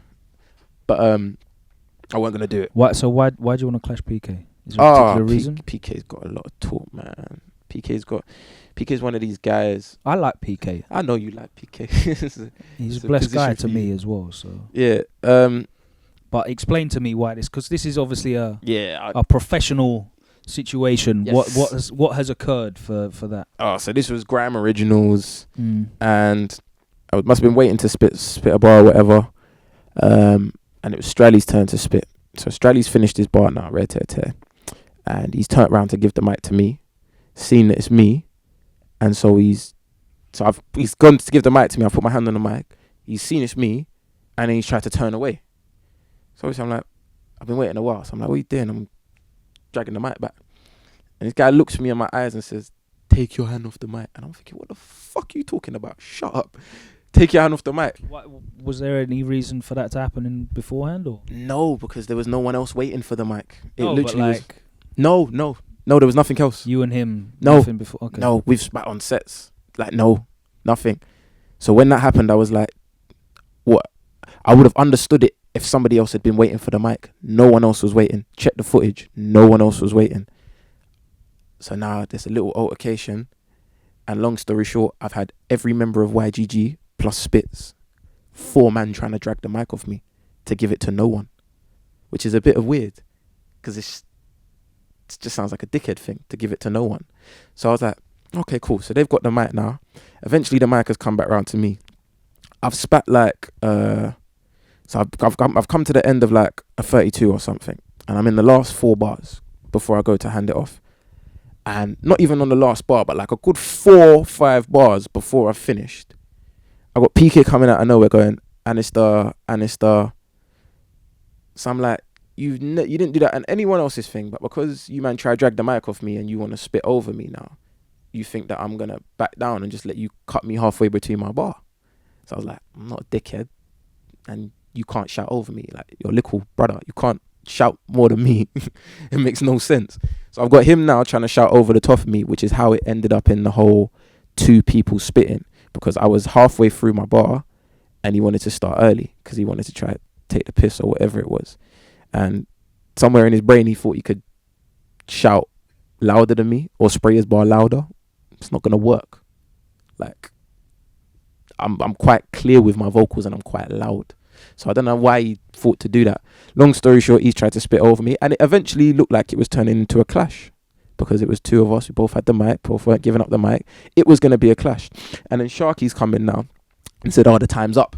That's the end of the new gen set. We've got to move on. So that's what happened. So we never really got that. Yeah, we never got that sorted out. And then, yeah, from there, there's just been animosity between me and the members of YGG on sets and that. Like, regardless of who we know mutually, there's animosity between me and them because, like I said, I've never done anything to them. And them having the audacity of 4 men trying to take the mic off me to give it to no one was a bit of a dickhead move. Because I'm like, the whole setting was just very weird. Like, I literally was there on my ones. It's the only set I've rolled to on my ones. Do you find you rub some people up the wrong way? In what way? Just like your personality.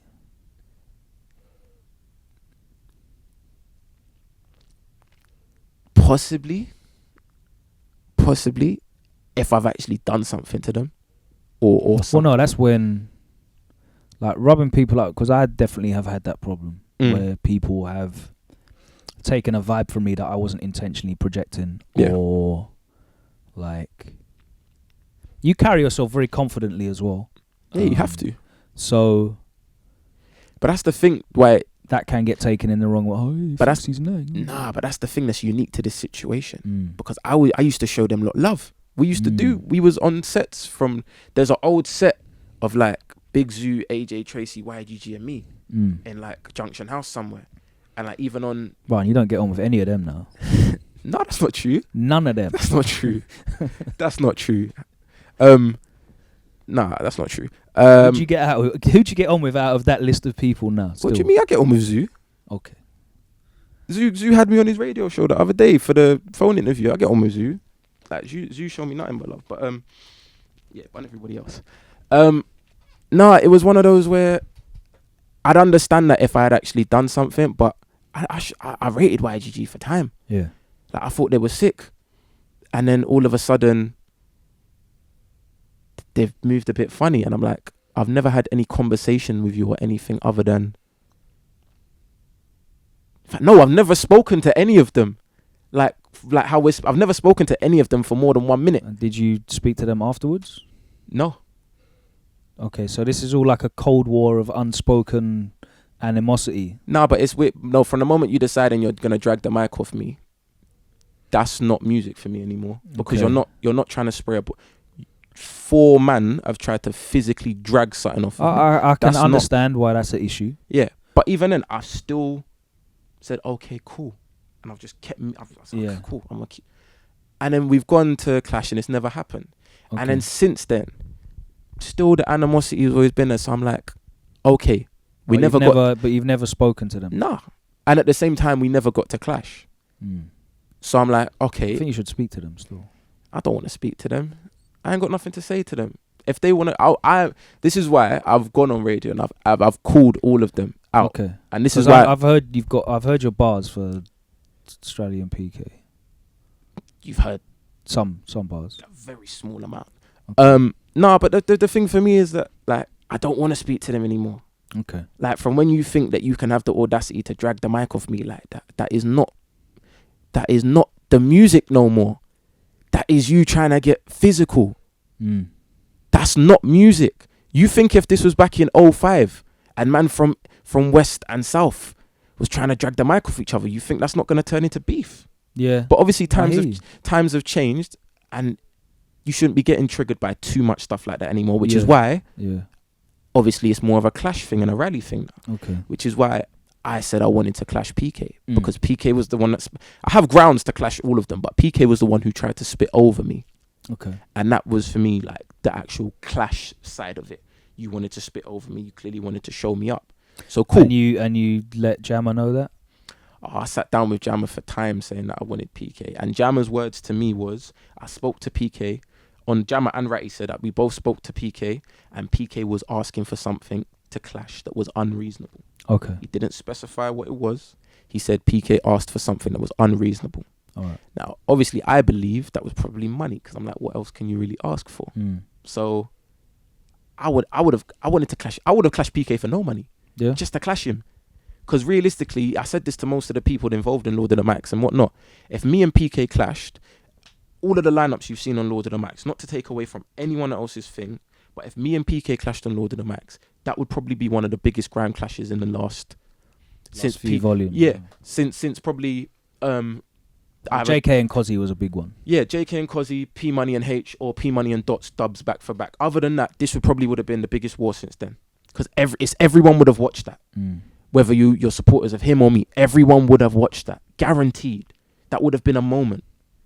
But clearly he wasn't on that. And the only thing I can say to that is that you're a person who doesn't know what it's like being a solo MC, because you've been embedded in a crew from very young. You've been with St. P before you was with Strally. So clearly you're embedded in a crew. Like, even when you look at individual MC-ness, if you put someone who always known is being in a crew by themselves, and then someone like myself who all they've ever had is them by themselves. I haven't had no one doing my doubles or my stabs on stage with me or gassing it up. It's just been me. Now you put that in a clash environment, one-on-one. Already it's kind of like he's at a disadvantage. Yeah. Because it's not a position he's usually in, clashing one-on-one. For example, they've clashed back on Radar. PK was clashing Grimy. You heard of Grime? You know Grimy? Yeah, Mike Paul. Yeah, they was clashing there. And even then, though, that was still with Strally, for example. And then even when St. P clashed Reese West, when St. P realised he wasn't going to get the third wheel, and West was, he done the 360 and gave it to who? I think it was Strally or PK. So they always try and work in tandem with who they clash. So when it's a platform like Lord of the Mics, which is so undeniable of a one-on-one, you don't want to put me in a room with him. This guy will lose. Not just because it's me. About like you wanted to clash in a 2v2 though as well, didn't you? Yeah, that like you and Jem. Me and Jem, yeah. So me and Jem know each other's lyrics like back to back. Like in the amount of time I've known this guy, we know each other inside and out. So as a back to back, it's something we spoke about for a while. But it was just about what two MCs would have been right, because we was talking about even clashing offbeat for something like the Don't Flop that he has done in the past, or I think it was URL or some whatever the rap battle platforms are. We were talking about doing that. And then when Lord of the Mics came up, it was like, okay, cool. If I didn't get who I wanted to clash, so obviously PK, then why don't me and you do a 2-on-2? And it was a new concept that got introduced because no one had really been screaming that. And obviously at the same time, I was trying to work out my solo clash. So if I didn't work out the solo clash with Mike, it probably would have been me and Jem clashing two other people, because I know that on Lord of the Mics, they do have a 2-on-2 clash. So that's what me and Jem would have done. But yeah, to this day, and then because I feel like this isn't gonna get resolved until we clash, because I don't want to speak like this is music. We are music, man. No, when we have problems, we do bars. No, true or not, you think you're better than me, I think I'm better than you. We go on a mic and we see who's better. No, is that not how it works? Because that's how I lived. That's how I was led to believe that Grime worked. So when Lord of the Mics was announced, yes, and obviously Jammer approached you about being involved with it, and they started talking about, it kind of got into the public sphere, and everyone was throwing names out and stuff. And Jammer was definitely stirring. Ultimate guy. The promoter, he is the Eddie Hearn, the Don King. Jammer's way better than Raston King. He's a guy. But yeah, obviously the names of CJ came up. Yes. And you put some tweets out about why you weren't interested in doing that. So for the people, and I think that rubbed the people up the wrong way. I think that did. For example, I spoke with Mike, of course, after that. Yeah. And Mike must have messaged me on Instagram, because I put up something on my story talking about he said I had an ego, and then I put something up talking about ego, and then he messaged me and was like, "Oh no, not in that way. Don't get it twisted. I never meant it like that. I just meant you were talking as if you had gone clear." I've never once spoken like that. Everyone knows I'm not clear until I put my mum in the yard and I'm out at the ends. I've never once spoke. I like to speak with confidence, but gone clear. So I don't want to misquote. Yeah. Because I haven't got the tweets in front of me on an iPad to read. Go for it. Yeah. But the impression that I got was that you felt clashing CJ, who's Emcee from Leicester. Yep. Who, when you were very young, starting out, was it lyrics of his that you reappropriated? Yeah. As lyrics of a couple people, yeah. Yeah. And you kind of put out there that at this stage in your career, several years down the line, it didn't make sense to you to clash him. Yeah. There was 2 reasons why I didn't want to clash him. The first one is that I was not going to allow that clash to get spun in some vendetta way. So it's like the clash would have been promoted as like, prove yourself kind of thing. Prove you don't need this. Because I had Jammer on my phone telling me, you can't blah, blah, blah, and rare tear. You got to show people that you don't. I don't have to show no one nothing. You get me? Go check my fucking work that I've put in. I ain't got to show no one nothing. Are you mad? What I've done in 2 years is crazy because I've worked my ass off every single day. I can't tell you the amount of nights I've not slept because I've been working. I ain't got to prove nothing to no one. So when I don't want it to be spun as, oh, you got to prove yourself, I weren't going to let that angle run. So that was first of it. And then the main thing for me was, and I've even spoken to people in his camp since then who have understood where I'm coming from. I didn't feel it would have been more beneficial for me to clash someone that was a bit further along in that stage of their career. Now, he's someone who's quite early on for what he's done. I'm a bit further along. So JK tweeted about it as well. Yeah. And it was like, he said, you're both upcoming artists. Yeah. We are. But we're upcoming artists in different stages of our career. He's maybe a bit more earlier on. I was a bit more further ahead. So all I was saying was that I wanted to clash someone who was a bit more upcoming, but further along in their career. Which is why, again, I wanted to clash PK. Because PK is still further along in his career than my man. Can you understand the viewpoint in that maybe because of what you did previously, you might owe it to him to then give him the platform and let people see how good he is as an artist, as an MC, by clashing you on all the mics? Can you understand why people might say that? Yes and no. Yes, because people just want to spin a story. They want it to look like the ultimate vendetta clash. Like, you got to prove this. They want it. It's easy to push something when there's a story to it. Yeah. And the way that story would have been pushed, I was not down for that. Because I'm not having it pushed as Yizzy's clashing on Lord of the Mics. It would have been pushed as Yizzy's clashing this guy on Lord of the Mics that he stole bars off to prove he doesn't need. Fuck that. Are you mad? That's like me basically saying, fuck all the work I've put in the last 2 years. We're going back to square one. I'm not doing that. That's bullshit.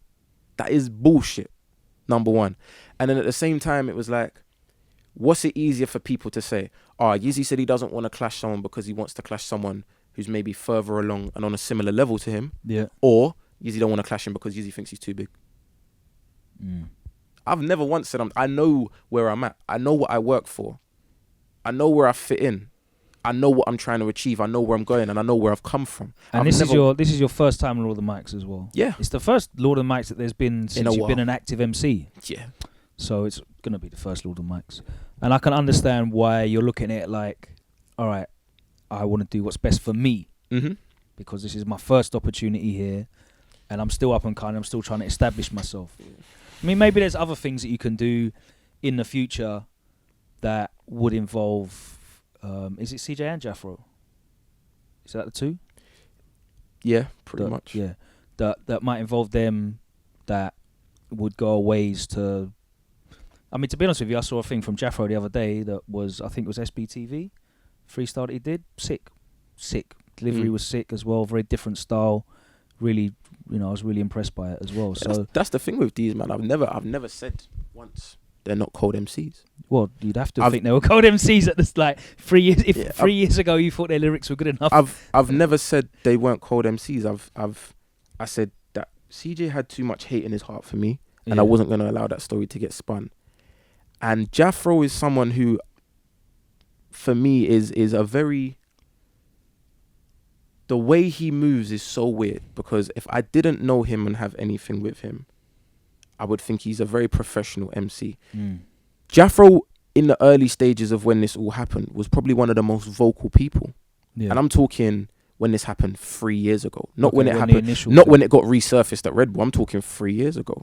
Jeffro was someone who's very vocal about the situation. Jeffro is the only one I've seen in the flesh about 4 times. And Jeffro is the only person who's never come up to me and said a word. Okay. So clearly, if you had a problem with me, or you wanted to speak with me about it as a grown man, you've had plenty of opportunities, but yet you'd rather take slide digs online or jump in with that. And I'm like, slide digs don't really work on me because I don't care. I don't watch face. I'd rather speak to someone on a grown level. Same way I've spoken to other people in that camp on a grown level, explaining why I wanted to clash PKs, and they've understood. They said, yeah, I understand you can't force someone to do what they don't want to do. And they said to me, so if CJ was further along in his career and he had done more, blah, blah, would it make more sense to clash him? I said, of course it would have made more sense. That's a fact. So people in his own camp understand that Jeffro is the only person I've seen live in the flesh, has never said a word to me. Here's how deep it is. We done Revolver Rhythm with Star One. Yeah. Jeffro was meant to be on that rhythm. Jeffro learnt that I was getting put on that rhythm and took himself off that rhythm. Okay. And he had already seen me in the flesh by that point. So I don't understand where his mentality is at. Because if you had a problem, you could have spoken to me. And I don't mean on a DM where things can get lost in translation. I mean face to face. What are you saying? Like, can we have a talk? Let's talk. Maybe he didn't want to speak to you though. Like on the same way that, you know, you don't want to talk to PK. Yeah. And I understand that. The only difference is he's someone who's... I've never been vocal about me and PK. I've just sent bars for him. I've never gone online on a rant like I don't fucking blah, blah, blah, da, da, da. I've sent bars for him. That's it. I've never taken indirects on the timeline and gone, you're this or that, or jumped in with what West was saying and say, oh yeah, Saint PK, but I've never done that. I'm grown. I ain't got time for that. Either speak to me or clash me. And Jeffro, someone who's grown as well. You like to think for all the lyricism he has, that he's someone who's more grown and can actually have a conversation. So that's what I don't understand as well. Because you've seen me plenty of times in the flesh. So clearly you don't really have a problem with me. But if you don't have a problem, I try not to. Why are you taking come up with indirects? theories and speculate on how people are thinking or reacting, because like... No, but the thing with me is so simple. I don't... You can speak. There's 5 million ways of contacting me. I'm out and you can probably see me at sets and stuff. If you had a problem with me, you can speak to me. And if it's so much of a problem that you can't speak to me, then keep that same energy when you see me as you are online. And that's what I hate. If you're taking indirects online, keep the energy when you see me in the flesh. Don't act like I don't exist. Because I'm standing there in the room. You're either going to talk to me or act like I don't exist. And if you're going to act like I don't exist, keep that same energy. And that's what a lot of people seem to not be understanding. I don't mind if you don't want to talk. I understand that. Like you said, in the same way, I don't want to talk to PK. I want to clash him. And I want to show bar for bar what it is. And I understand that. And if Jeffro wanted to do the same, I'd understand that. But from when you're still taking digs online, but in the flesh you have nothing to say, that is 2 different energies right there. I keep the same energy online as I am in person. 90% of the reason is because I don't say shit online. There's no need. I don't live in the online world. I live in the real world. So if anyone really had a problem with what happened all those years ago, even though I've explained it numerous amount of times, and most people seem to understand it, for any of those that still held some kind of vendetta or something, if they really had a problem, they would speak to me about it. But they don't. People choose to continue to take digs online, which is part of the reason why I was not going to entertain that by clashing him on Lord of the Mics. Because it would be a bad blood clash rather than a... Not a bad clash from me. No, from them. But rather I wasn't than going to entertain the headline story of rather than a competitive sports clash. Yeah, it wouldn't have been like that. No. Okay. So you got the clash coming up this weekend with Mike, of course. Yep. It's going to be on the next Lord of the Mics, which obviously will be out in the next couple of months, and you'll be able to see that for yourselves at home. like you said, you've been working really, really hard. Yeah. You dropped some very strong projects last year. SOS EP. Yeah. We've spoken about that. The strength of the production on there, width of sound and the songs. Couple of good singles since then as well. Some straight up and down, grime bangers. And Keep Chasing, which I know was a very personal track to you as well. Yeah. You got Yeah out at the moment. Uh-huh. Again, with another legendary producer, Mr. Virgo, who is, you seem to be able to get these beats in from people that are almost unobtainable. You know what I mean? It's a weird one. Like next, you're gonna tell me you've got like a Danny Weed beat or something. Like just producers that you don't hear from that are crazily, talented. So. I am trying to work on something with Target and Danny Weed. Funny enough. There you go. That might be it. Yeah. But I know you got another EP. You've said that repeatedly. That's coming. The name's out there as well. So that is Welcome to Grime Street. Yeah. Yeah, that's out there. That's gonna be out in the next couple months. I can give you a date, but I don't want to give. You've played a couple of preview clips on your Insta stories as well, and Snap and whatever. So make sure you follow him up if you wanna. Can't help it, yeah. If you want to get the inside scoop, that'll be out there as well. There's a bag. There's a good amount of features on this project as well. I mean, like because there weren't that many features on SOS. Obviously, like the people that are close around you. There was 2. Blacks, who's like again an older MC that's kind of taken you under his wing and shown a lot of love. Yep. And Gemini, who we linked up. Yeah, that's my guy. We linked up because I thought he was cold. He thought I was cold. So, but there was 2 features on that. There was 7 songs and 2 features, and they were, You just done a Australian remix as well, yeah. Yes. Why Australia? I just noticed Australia was doing really well in the grime, and it was weird. I was on my Instagram and I saw a clip of this guy called Shadow, and he was shelling down a grime beat, and I was like, "You're cold." And then when I started to look into it more, it's weird. He had put out a song at the time, and obviously, loads of people can shell down sets, but to do a proper tune, this Don had probably one of the hardest grime tunes of the whole year for me. Okay. And I just found out who he was. And I'm like, this tune thumps, and the production was different as well. Like, it was a grime banger, but it was a different kind of grime banger. It was crazy. But yeah, I linked up with him, started to get to know him more. We were speaking like daily, and then it was like, all right, let's link up on some music. All right, cool. Let me know when you got something. And then it was like, hold on, I got the new Year tune. Why don't I do a remix for it? Like, I'm planning my EP. Why don't I do a remix in the middle? And it was like, okay, I've already linked up with you. Who else do you know that would be really good for this tune? And that's when he put me on to Nerve. Nerve's doing really well. I know Nerve's doing his tour out in Australia at the moment as well. So then I linked up with Nerve, reached out to him. Nerve done the verse. Shadow done the verse. I also reached out to someone called Alex Jones as well. Another cold spitter. But in terms of the time frame, we had to get everything sorted. It just didn't work out. But yeah, still looking to do stuff with Alex in the future. Wait, isn't that the same name as that crazy guy that does all the ranting online? What crazy guy? Alex Jones. I need to look that up. I have no idea. No. Again, I need to look that up, sorry. Cold spitter. But yeah. I was like, you know what? Australian Yeah, remix. it is. The name of that... he's like a meme. Like, his face goes bright red. He's American. He does like a podcast. But he's like a crazy conspiracy theory guy. I ain't even seen that. Yeah. Yeah. Not that Alex Jones. It's like the real Alex Jones. Australia.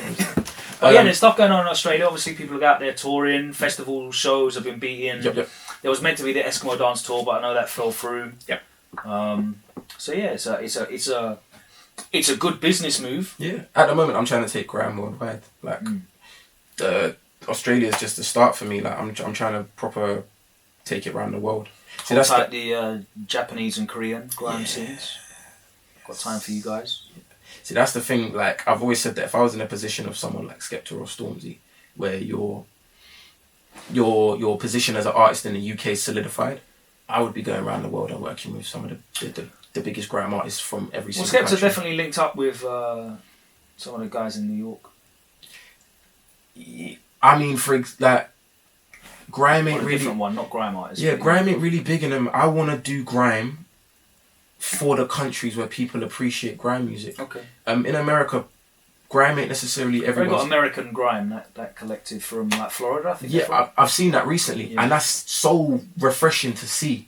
Because the general gist I got from America was that they don't like grime, but they'll like the artist. So they like Skepta, but they don't necessarily like, or they're into grime like that. When you see these people it might be like the production's a bit too. But when you see these people from Australia, or like you said, Korea, or Japan, or Germany, or New Zealand, these are people that love grime probably more than we do. And that's only because we're around it 24/7 and they're not. So they proper love it. That's who I want to do grime music for. I want to do it for the people that love it just as much as me, if not more. I don't want to do it for the people that might like it. Yeah. I'm not doing it because you might like it. I'm doing it because I know you love it. And you appreciate this. And I've had people from Australia message me, from Brazil, from New Zealand, went to Germany in November. These are people that love grime. I'm talking they're driving around in a car and all they've got is a playlist full of grime. Even I don't have a playlist just full of grime. It's crazy. I'm like, this is mad. That's who I want to do music for. I want to link up with the artists from that kind of country. Yeah, I've enjoyed doing that when I've been travelling. I always like try and find people. Even like the other day, again, shout out to Discarda, asked me to come down and do a back-to-back set with Shromik from Estonia. Sick, I'm actually going to Estonia. Yeah, I'd imagine it's probably something to do with him. He's the guy. And of course, Smack is legend. An absolute G. I've heard so many stories about Smack. All good, man. Like, he's he's selling records as well. It's not like, yeah, man, I've got this hobby. I really like grime. I just like doing it. He is shotting records. Yeah, he runs the whole scene. Grime records. So yeah, shout out to him. Scene. Yeah. Shout out to him, man. What do you do when you're not grinding? I watch anime. Yeah. Yeah, man. You can't. It'd be difficult for you to name an anime that I haven't watched. Like what? What are you watching at the moment?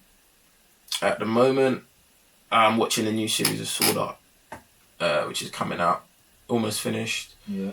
That's the only one I'm really watching currently. Last couple months ago, I watched the last season of Tokyo Ghoul. Yeah. I've seen Code Geass, I've seen Death Note, I've seen Mirror Nikki, I've seen High School DxD, I've seen High School Dead. I couldn't name you all of them. There's too many. I've literally been watching this since probably the age of 10. And I'm talking back from when I had Dragon Ball. That's not even that long ago. No. But I'm talking back from when I had Dragon Ball Z on video. Yeah. And you had to rewind it all the way. Dragon Ball Super movie yet? I haven't. See, you're not on job. No. I heard mixed reviews. You're not on job, bro. I heard mixed. You know what the best thing about that movie coming out was? What? Giggs was just up as Piccolo. Yeah. That was amazing to see. Yeah. Funny. I saw it in person. Funny. I know. I said Logan's the Dragon Ball Z guy, man. No, I'm not. I'm not a Dragon Ball Z guy. No, but I grew up watching it when it took 20 episodes just for Frieza to do one death thing. Because he was just talking. Go get your Kakarot. Goku holding up the spirit bomb for like an hour. An hour. It's mad. Dragon Ball Z Kai is like the condensed version. And Dragon Ball Z Super as well. But no, I grew up on the original ones. I grew up on GT as well. Where you've got flipping like Omega Shenron. And like doing a madness. Like, I've seen all of I've seen all of the movies as well. Yeah, the only ones I've not seen is the new Broly one. But other than that, yeah, I watch anime a lot. It's hard when I'm not doing music. I'm still doing music as well. I like to play PS4 a lot. Predominantly Assassin's Creed, FIFA, and Call of Duty. At one point, I was disgustingly putting in so many hours into Skyrim. Yeah, the Elder Scrolls Online. Yeah, a lot of hours into that. I was mad. But yeah, other than that, I also like to watch esports a lot. So I can say that I watch the whole of Optic and specifically Scump, as well as some other people like Crim6 and then certain people from FaZe, their content daily. So I was following the Call of Duty League that was going on at the moment. I was watching all of them. So I think that was Luminosity. It was I think it was 100 Thieves, Optic, Midnight, a couple other ones as well. So pro and amateurs as well. I was following that daily. Like I was up at 4 or 5 in the morning while it was getting streamed on Twitch. Yeah. I watch a lot of professional Call of Duty, like a lot. Like from when they're streaming on Twitch to when it comes out on their YouTube. I watch that daily. daily. I don't miss one. Yeah, I like watching that. But I don't. I'll watch Call of Duty, but I won't watch like FIFA or something because I don't know. Call of Duty is a bit more fun for me. Like when I feel like watching FIFA is just like watching football. But really weird though. Yeah, less fun. Yeah, because man are just doing cutbacks and finesse top bins, and it's not realistic. It just looks weird because they're abusing the game, I guess. Yeah. But getting the most out of the game. Watch a lot of Call of Duty, like it a lot. But yeah, man, esports, it's good fun. I've done a bit of that in my time. You're an esports commentator, guru, god. Commentary. I'm not a caster. I'm a commentator. Logan is the Messiah. I don't know any wizardry. What? You said that the other day. Why did you say that? You look like Jesus with long hair, man. I just had long hair. I'm a white guy with long hair. Nah, Jesus wasn't even white. I spoke about this with one of the Grime pages the other day. We both agreed that in the last 10 years we've had 4 different Logans. But it's funny because he also said that the current Logan is the Dench Logan. What did they have names? Is this my final form? You got Jesus Logan. Yeah. You got Ponytail Logan. Ponytail Logan and Jesus Logan are different. Yeah? I know, but the ponytail's it's a different person, okay. man. Right. Yeah. So you got Jesus Logan, you got Ponytail Logan, you've got Young Logan, and then you've got Dench Logan. When was Young Logan? Young Logan was when you had. It's weird. You had short hair. Yeah. But you looked younger than when you were with the long hair. Yeah. So that's all been in the last. I cut my hair. So you see your off. press shots, your press shots with the white jumper and Logan. Yeah. You look hella young in that pic, but you're still older than all the ponytail stuff. 4 Logans, 10 years. Yeah, that was. I cut my hair off in 2011. There you go. So that was 8 years ago. 4 different Logans, 10 years. You are the Messiah. Anyway, if you want to do a Google image search for Logan Sama, I'm sure you'll see all my different looks. Yeah, man. Serving looks. Yeah, man. Logan looks like he was doing them hair adverts for Tresemme. L'Oreal. Like when my hair was like this long, girls used to like be convinced that I tongued it because it was mad wavy. My hair was mad wavy. Hey, you can tell me, I had long hair, man. You can tell me lies. I'll show you pictures. I had longer hair than I had hair that was down to my waist. For real? Yeah, I had cane rolls, man. You're a real one if you knew me when I was spitting bars when I had cane rolls. Yeah. Alright. Yeah, that was mad. Actually. Yeah. What's underneath the hat today? What's underneath the hat? Something that needs trim. Show us underneath the hat. Nah. I've seen what happens when people take their hat off their head. Yeah. Yeah. Not to say that that's my actually a trim. It's just messy. I got bed head. Yeah. Hang tight, the greatest barber in the world, Slipman Party. Queff, London. Yeah. Damn thing there. What other barber do you know that you get your trim at like 11 at night? Yeah, man. A barber that also happens to do music. They're the ones that are definitely open at 11 at night. It's sure he's got a studio in there. Yeah, got a studio down there. Yeah, you record a couple stuff in there. Jingles and that. Yeah, jingles, rhythms. Yeah, got a couple stuff in there. I think he one of the tunes he put out however long ago it was with Grim Sickers was recorded in that basement, literally underneath the shop. So crazy. Yeah, it's mad. Are you taking money matches on Call of Duty? No, but I'll take money matches on FIFA. FIFA? Yeah, I'm out of touch with Call of Duty, but FIFA's one thing that I've never. I thought you've lost. been watching the esports, bro. You should know all the hacks and exploits. Do you know what it is? I'm really sick of Call of Duty, but you see when you don't play it like religiously, from the moment you stop, the hand-eye coordination and the focus, that is a zone you have to get into. And the reason why these pros are so good is because they play this every single day. It's like going to the gym. Yeah. That's what playing Call of Duty is like. Like, you've got to do that. I don't play FIFA regularly, but I'll still slap up anyone on FIFA anytime. Like it's not. Where can people hit you up for bets? For bets, listen, you can hit up my DMs. I see all of my DMs. If you wish to bet me, hit me. What are you playing for? How much? It's whatever you want. You want to play for a score, you play for a pinky. No limit, soldiers. No limit. No limit. Just be prepared. It's not like gambling. You must pay up. Yeah. Hear me? I'm not loan shot. I'm not coming to find you. Hear me? The money is down. PayPal team. PayPal, yes. Direct. More time we can link up in the flesh and sort something out. Alright. Like, I wanna do this esports thing. Have you played P Money yet? I've not played P Money at FIFA. Okay. P Money's Xbox, isn't Can we it? hit that up? But he's Pick that up at parties, barbers. But he's Xbox. Doesn't matter. I've got a controller. Yeah, because that's the one thing. I'm not one of these guys that can do both. I've always been PlayStation. I've never played Xbox. For all you people that keep using this excuse, Brook Yeah. Accessories make a little USB adapter so that you can plug your controller of choice into another controller of choice. Listen. I can use my PS controller, my big arcade stick. Mad. I can use my big arcade stick that's for PlayStation 4 on my Switch. Crazy. How about that? Listen, anyone, anytime. Kind of like defeats the object of it being portable. Listen, FIFA, anyone, anytime. All right. Saf is on this gaming thing, but I think he's on more like his Fortnite. When he can convert over to FIFA, you can get a quick 6-0. We're gonna find some like semi-pros to just rinse all of your money. Listen, it's not gonna work, man. Connect. It's not gonna work. I've got to connect. I'll find these semi-pros that are cutback kings. I will actually destroy people in FIFA. All right, we'll line it up. If you really want to do this, and you really want to do it properly, get me and P Money to live stream, We're gonna line it up. Best of 3 of FIFA, and we'll see. Okay. Because I know there's some people on this gaming thing, and then P's on this gaming thing. Like, who have you played in the music world? No one in the music world. I've played supporters. I've played my brethrens. I've played young, old. I've played loads of people. Have you lost any supporters? Nah, fuck no. No? Nah. Okay. I've only lost once, and that was to a cameraman, and that was because I was trying to play the FIFA while I was doing my video shoot. Okay. So it was really hard to focus. That's the only time I've ever lost. All right. We're going to line this up. Anyway, thank you very much for talking to us. Anytime. It's been a pleasure. Look out for Welcome to Grime Street coming out later this year. Yes. All the best for your clash that's already happened by the time you watch this.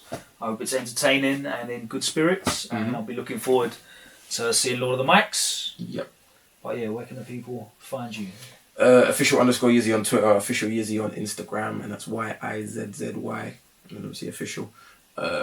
Hit me up. Just type Yizzy into Google and something will come up. And appreciate everyone that shows love and the support, because doing music ain't easy, man. So it's all good, man. The love and the support is much appreciated. Alright, wicked. If you've been listening to this as an audio podcast, then you can actually watch a video of it if you didn't know. It's on YouTube, youtube.com/ Keeping It Grimy. There's no E in grimy. It's like slimy. But yeah, like, follow, subscribe, all that stuff, 5-star ratings, upvotes, all of that good things. I'm going to be doing more of these. This is only number 2. More to come. Thank you very much. Anytime. Bless. See you later, guys.